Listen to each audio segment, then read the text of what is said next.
E aí pessoal, aqui quem fala é André Cadori e esse é o About Money.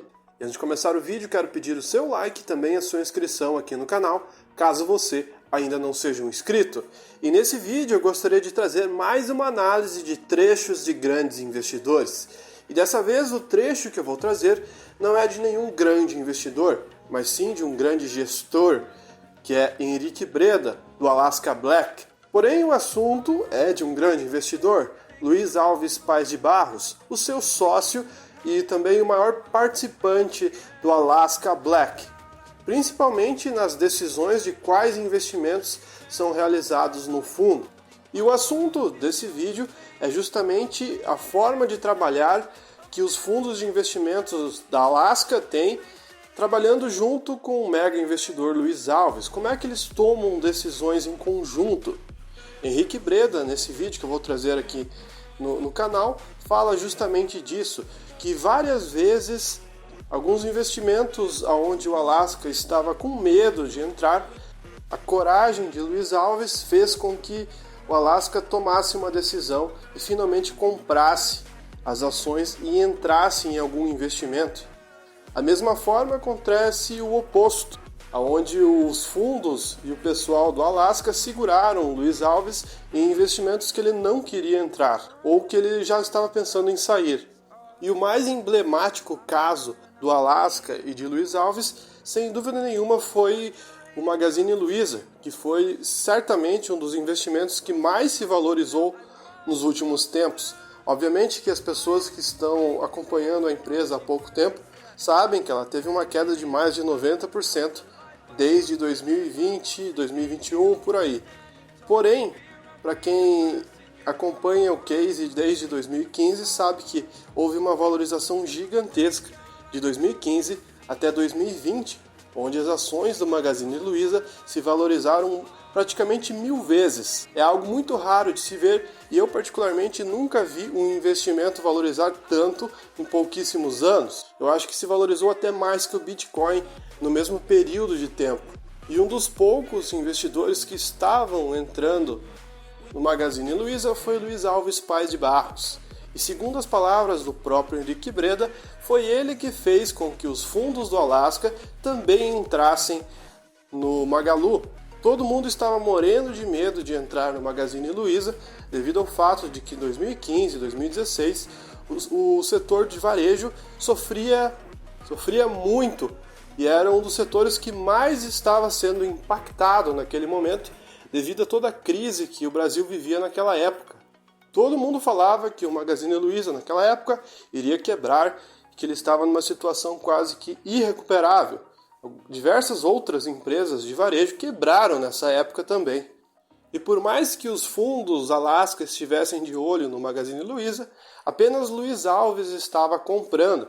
E foi justamente Luiz Alves que empurrou os fundos do Alaska para comprar o Magazine Luiza e ter coragem de entrar. Então a participação dele, a motivação que ele trouxe para a equipe foi muito importante para a compra do Magazine Luiza, que foi a empresa que fez o Alaska se valorizar mais vezes. O Alaska poderia ter se valorizado muito mais se os fundos permitissem que existisse uma participação maior em apenas uma empresa. Mas como tem um limite de posição em uma empresa só, eles foram obrigados a ir vendendo aos poucos o Magalu. Portanto, a valorização poderia ter sido muito maior nos fundos Alaska se não tivesse essa regra dos fundos de investimento. Já Luiz Alves vendeu a posição no Magalu muito antes dos fundos Alaska. Então, da mesma forma que Luiz Alves acertou em entrar e motivar a equipe a entrar no Magazine Luiza, ele acabou errando em não manter a posição durante mais tempo. Se ele tivesse mantido sua posição no Magalu durante mais tempo, ele teria uma valorização muito maior no seu fundo pessoal, o Alaska Poland. Só que da mesma forma que o Alaska estava com medo de entrar no Magazine Luiza e Luiz Alves estava com coragem, Luiz Alves também estava com medo de manter posição no Magazine Luiza, enquanto os fundamentos e o estudo do Alaska diziam que você deveria manter a posição no Magazine Luiza. Um dos motivos de Luiz Alves ter saído do investimento muito antes, é porque ele já viu várias situações onde diversas empresas do setor de varejo, por exemplo, subiram muito e se valorizaram muito e depois devolveram todos os seus resultados. Portanto, a sua experiência fez com que ele acabasse vendendo o Magazine Luiza antes da hora.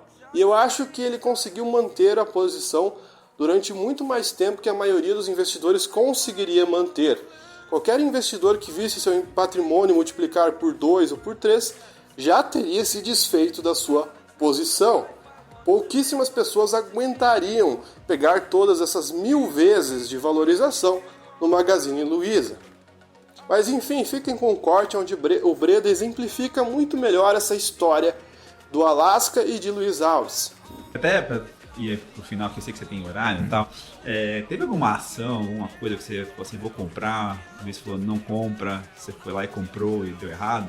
Assim? A gente teve. A gente nunca nada binário. Eu vou ter a despeito do que você acha. Jamais, né? Primeiro, era mais fácil eu ir num cartório e registrar. Eu sou um completo idiota, né? Reconheço firme, né? Estou discordando do Luiz Alves, até eu não vou fazer isso nunca. Né? Agora, a gente tem, né, algumas divergências com relação a time, né? Esperar um pouquinho mais para aumentar, segurar um pouco mais. E todas as vezes a gente percebeu que todas as vezes não, teve vezes em que o modelo foi muito bom, né? A modelagem, o número, a projeção de fluxo de caixa ajudou muito a segurar, então a gente segurou mais tempo a posição de Magazine Luiza por conta da modelagem, porque o psicológico já estava dando paura já, porque subiu 5 vezes, mais 5 vezes, mais 5, você começa a ficar querendo vender e vem uma força muito grande dentro do Luiz, já põe no bolso, porque nunca havia andado desse jeito, isso vai cair. Ele já tem muitos anos de observação, uma intuição aprimorada e sabe que é assim que funciona. E aí, vamos falar assim, os analistas seguraram ele mais tempo, então a gente estava certo em fazê-lo ficar mais tempo, né, por ele teria saído antes. Sim. Por outro lado, a gente ficou com medo de entrar na Magazine Luiza. E ele teve mais culhão para falar, vocês estão esperando o quê para comprar? E a gente comprou porque aquele cara foi macho demais e empurrou aquelas maricas que estavam com medo de comprar no meio daquela cagada toda do final de 2015.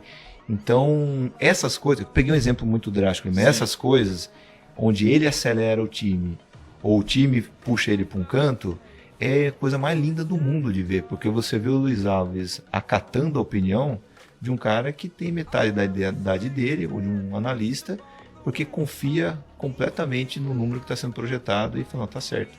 Então isso é muito bonito de ver. Até para te encerrar aqui, seu checklist de ações melhorou da Telesp, que era dividend yield com prestação para cá, assim, o que você olha hoje? Olha, assim? eu falo para você que hoje está quase aquele mundo, sabia? Basta você olhar as coisas que estão muito no chão, com dividend yield muito alto, margem alta, né, executivos em ordem, não tem muito erro não.